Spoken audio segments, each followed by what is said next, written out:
The live TV, सच सबसे आगे। नमस्कार, द लाइव टीवी आप देख रहे हैं। आपके साथ मैं हूं आदित्य कुमार। हमास अपनी एक अलग तरीके की रणनीति बना रहा है इजराइल पर हमला करने की। 7 अक्टूबर को जो हमला हुआ था वो किस तरीके का था, ये सब आपने देखे थे। करीब 7,000 रॉकेट दागे गए थे इजराइल पर हमास के द्वारा। चारों तरफ सिर्फ धुआं ही धुआं नजर आ रहा था। अब 20 ट्रक पहुंचे हैं। कहां? गाजा पट्टी में। और इन 20 ट्रकों में क्या था, इसकी चेकिंग भी शायद नहीं की गई है। क्या इन 20 ट्रकों में राहत सामग्री के बजाय हथियार थे? अगर हथियार थे तो माने हमास की ताकत बढ़ गई है।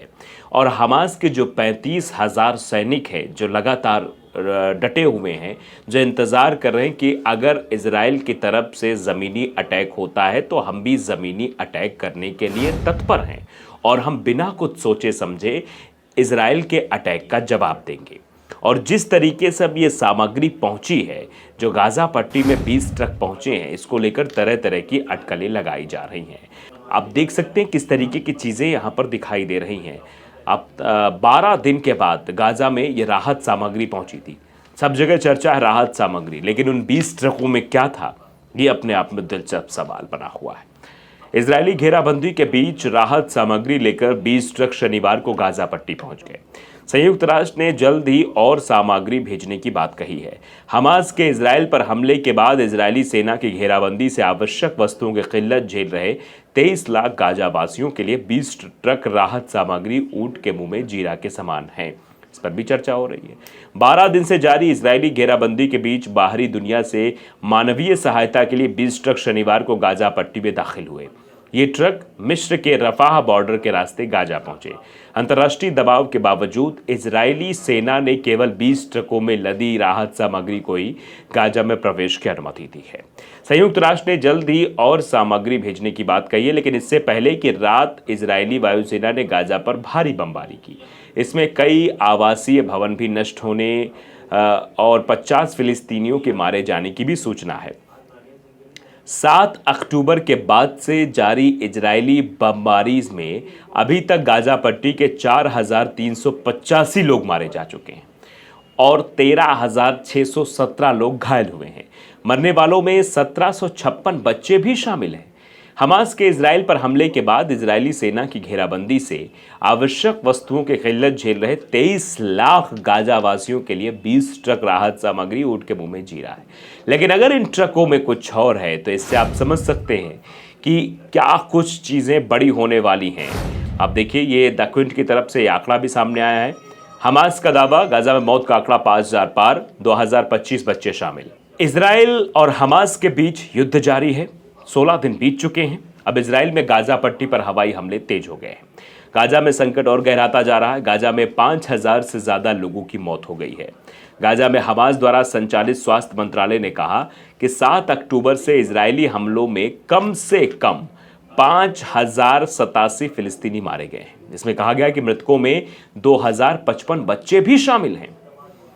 इसके अतिरिक्त इसमें कहा गया है कि 15,273 लोग घायल भी हुए हैं। वहीं इजराइल ने बताया कि हमास ने कुल 222 लोगों को बंधक बनाकर रखा है। इजराइल के राष्ट्रपति इसाक हारजोग ने एक इंटरव्यू में दावा किया कि हमास के एक लड़ाके के पास से रासायनिक हथियार बनाने का दस्तावेज भी मिला है, जिसे बताया गया कि रासायनिक हथियार कैसे बनते हैं। इजराइल के राष्ट्रपति ने जानकारी दी कि गाइड यानी दस्तावेज हमास के एक लड़ाके के शव से बरामद किया गया है। उन्होंने कहा कि हमास आतंकवादियों के पास से मिले एक यूएसबी डिवाइस से साबित होता है कि जानलेवा आतंकवादी संगठन ने अलकायदा आतंकवादियों की तरह ही नागरिक आबादी के खिलाफ साइनाइड का इस्तेमाल करने की योजना बनाई थी। युद्ध के बीच भूख प्यास से जूझ रहे लाखों लोगों के लिए 14 और सहायता ट्रक राफा सीमा से गाजा पहुंच गए। मिस्र के रेड क्रिसेंट और संयुक्त राष्ट्र ने भी सहायता दी है। संयुक्त राष्ट्र सहायता प्रमुख मार्टिन ग्रिफिथ्स ने कहा, मानवीय सहायता की सख्त ज़रूरत वाले लाखों लोगों के लिए आशा की एक और छोटी सी किरण, लेकिन उन्हें और भी बहुत कुछ चाहिए। मैं फिलिस्तीनी पक्ष के सहायता कर्मियों का विशेष रूप से आभारी हूं, जो जोखिमों के बावजूद सामान उतारने के लिए तुरंत कार्रवाई करने लगे। सच्चे नायक, उन्हें भी सेना की ज़रूरत है। इजराइल के हमले में अब तक कुल 4,651 लोग मारे गए हैं, जिनमें कुल 1,873 बच्चे हैं। फिलिस्तीनी स्वास्थ्य मंत्रालय ने कहा है कि 7 अक्टूबर को संघर्ष शुरू होने के बाद से गाजा के कुल 4,651 लोग मारे गए, जिनमें से 1,873 बच्चे, 1,101 महिलाएं और 1,677 पुरुष शामिल हैं। 14,245 लोग भी घायल हुए हैं। रॉयटर्स की रिपोर्ट के अनुसार इजराइल की सेना ने सोमवार को कहा कि फिलिस्तीनी बंदूकधारियों से लड़ने के लिए उसके जमीनी बलों ने रात भर गाजा पट्टी में सीमित छापे मारे और हवाई हमले उन जगहों पर केंद्रित किए जा रहे थे जहां हमास इजराइल पर बड़े आक्रमण करने के लिए इकट्ठा हो रहा था। इजराइल की सेना के प्रवक्ता डैनियल हगारी ने यह भी कहा कि युद्ध की शुरुआत के बाद से सेना ने दक्षिणी लेबनान में 20 हिजबुल्लाह सेल्स को खत्म करने के लिए हमले किए। इजराइल ने रात भर में गाजा के इलाके पर बमबारी तेज कर दी।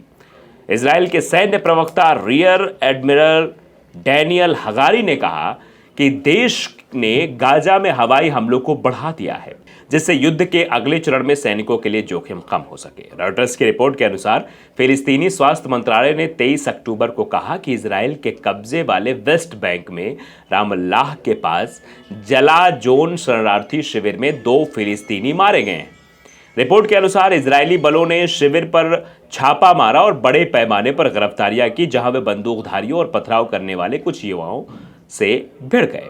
न्यूयॉर्क टाइम्स ने अमेरिकी अधिकारियों के हवाले से खबर दी है कि वॉशिंगटन ने इजराइल को गाजा पर अपने संभावित जमीनी हमले में देरी करने की सलाह दी है, जिससे हमास के बंधक बनाए गए 212 बंधकों की रिहाई के लिए बातचीत करने और फिलिस्तीनी नागरिकों को अधिक सहायता देने के लिए समय मिल सके।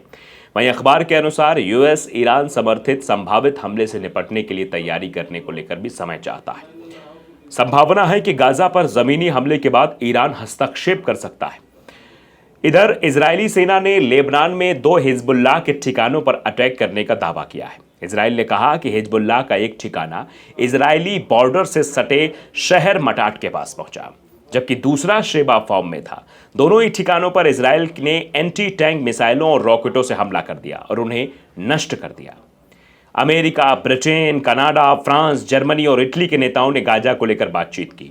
एक साझे कॉल में उन्होंने इजराइल के खुद की रक्षा करने के अधिकार के लिए अपना समर्थन दोहराया। इसके साथ ही गाजा के संकट को लेकर भी चिंता व्यक्त की। हमास ने एक बयान में कहा कि फिलिस्तीनी हमास नेता इस्माइल हानिये और ईरानी विदेश मंत्री हुसैन अमीर अब्दुल्लाहियन ने 22 अक्टूबर की देर रात एक कॉल में गाजा के इजराइल क्रूर अपराधों को रोकने के तरीकों पर भी चर्चा की। डच प्रधानमंत्री मार्क रूट और फ्रांसीसी राष्ट्रपति इमैनुअल मैक्रोन ने घोषणा की है कि वे अगले सप्ताह इजराइल का दौरा करेंगे। बीबीसी की रिपोर्ट के अनुसार इजराइल के रक्षा मंत्री योव गैलेंट का कहना है कि गाजा में सेना के ऑपरेशन में 1, 2 या 3 महीने लग सकते हैं, लेकिन अंत में कोई हमास नहीं रहेगा। यह बात भी कही जा रही है। लेकिन आप देख रहे हैं कि हमास की ताकत बढ़ रही है। ट्रक के जरिए हथियार भी पहुंच रहे हैं हमास के पास, और हमास ऐसी योजना बना रहा है कि 7 अक्टूबर से बड़ा भी एक अटैक इजराइल पर हो सकता है। जब तेल अवीव की सड़कों पर सन्नाटा पसर गया था और चारों तरफ धुआं धुआं दिखाई दे रहा था। द लाइव टीवी को अगर आपने सब्सक्राइब नहीं किया है जरूर करिए, बेल आइकन दबाइए ताकि सच खबर आप तक पहुंचती रहे। नमस्कार। द लाइव टीवी, सच सबसे आगे।